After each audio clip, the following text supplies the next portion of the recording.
भाद्रपद माह के कृष्ण पक्ष की अष्टमी तिथि को भगवान श्री कृष्ण का जन्म हुआ था और तभी से हर साल भाद्रपद माह के कृष्ण पक्ष की अष्टमी को जन्माष्टमी के रूप में मनाया जाता है। भगवान विष्णु ने धरती पर पाप का नाश करने के लिए भगवान श्री कृष्ण के रूप में अवतार लिए थे और तभी से हर वर्ष इस दिन उनका जन्मोत्सव मनाया जाता है। क्योंकि इस बार 30 अगस्त सोमवार के दिन जन्माष्टमी मनाई जा रही है और भगवान श्री कृष्ण की पत्नी रुक्मणी माँ लक्ष्मी का अवतार थी, इसीलिए ऐसा माना जाता है कि धन की मुश्किलों को दूर करने के लिए, भगवान श्री कृष्ण को प्रसन्न करने के लिए कुछ उपाय किए जाएं तो माँ लक्ष्मी प्रसन्न हो जाती हैं और जीवन में धन बढ़ता है, कर्जों से मुक्ति मिलती है। पूरे 101 साल के बाद इस बार जन्माष्टमी पर बहुत ही शुभ योग बन रहा है, क्योंकि इस योग पर भक्त अपनी राशि अनुसार अगर भगवान श्री कृष्ण की पूजा करें तो उनकी हर मनोकामना पूरी होगी। देखिए, मध्य रात्रि यानी अर्धरात्रि को अष्टमी तिथि है और रोहिणी नक्षत्र है और ये संयोग एक साथ जब मिल जाता है तब जयंती योग का निर्माण होता है और इस बार इसी योग में भगवान श्री कृष्ण का जन्माष्टमी मनाया जाएगा। तो चलिए जानते हैं पहले कि अपनी अपनी राशि के अनुसार आप भगवान श्री कृष्ण को क्या अर्पित करेंगे। अगर आपकी राशि मेष है तो आप राधा कृष्ण दोनों की ही मूर्ति का पूजा कीजिएगा। आप उनको पहले जल से स्नान कराएं, इसके बाद उनको लाल वस्त्र पहनाएं या फिर आप चाहें तो कपड़ा उड़ा दें और कुमकुम का तिलक लगाकर माखन मिश्री का भोग लगाएं।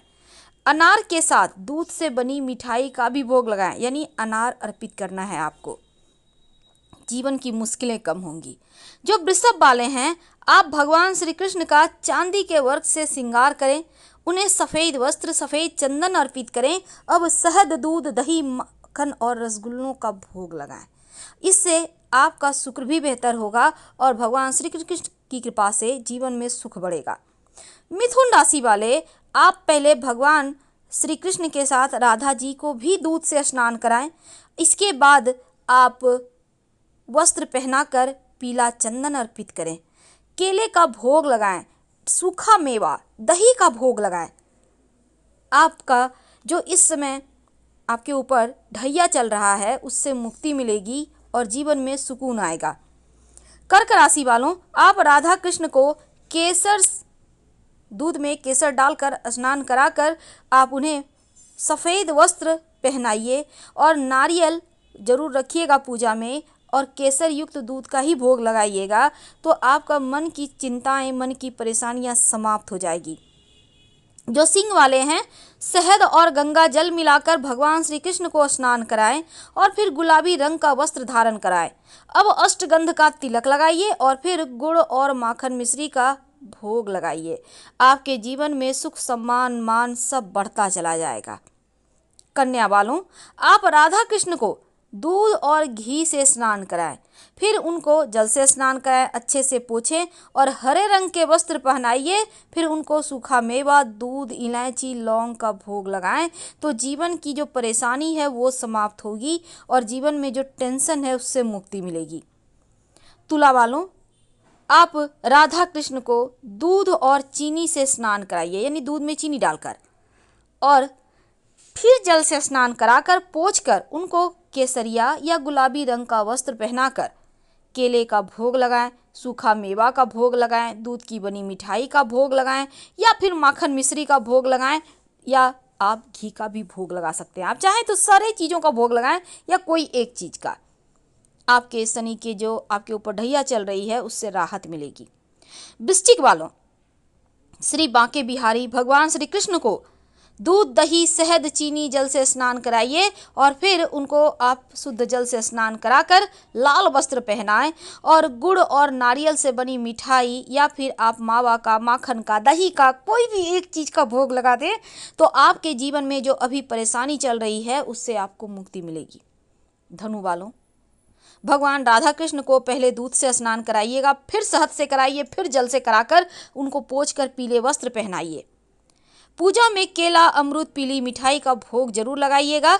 आपके साढ़े साथी जाता हुआ जो थोड़ा सा परेशानी दे रहा है, जो संतान का सुख प्राप्त करने में बाधाएं दे रहा है, उससे मुक्ति मिलेगी और संतान सुख की प्राप्ति होगी। मकर वालों, भगवान श्री कृष्ण को गंगा जल से स्नान कराइए और उन्हें नारंगी यानी गेरुआ वस्त्र पहनाकर मीठा पान खिलाइए, मिश्री खिलाइए। जो साढ़े साथी का दंश है, जो छाती पर चल रहा है, जो परेशान हैं आप, जो चारों दिशाओं से आप लगता है दुखों से घिर गए हैं, उनसे आपको मुक्ति मिलेगी। कुंभ वालों, भगवान श्री कृष्ण राधा जी को शहद, दही, दूध, चीनी और फिर जल से स्नान कराइए। दूध से भी स्नान कराना है और उनको जल से स्नान कराकर अच्छे से पोंछकर ब्लू कलर यानी नीले रंग का वस्त्र पहनाकर ड्राई फ्रूट यानी सूखा मेवा, लाल मिठाई, बालूशाही वगैरह का भोग लगाइए।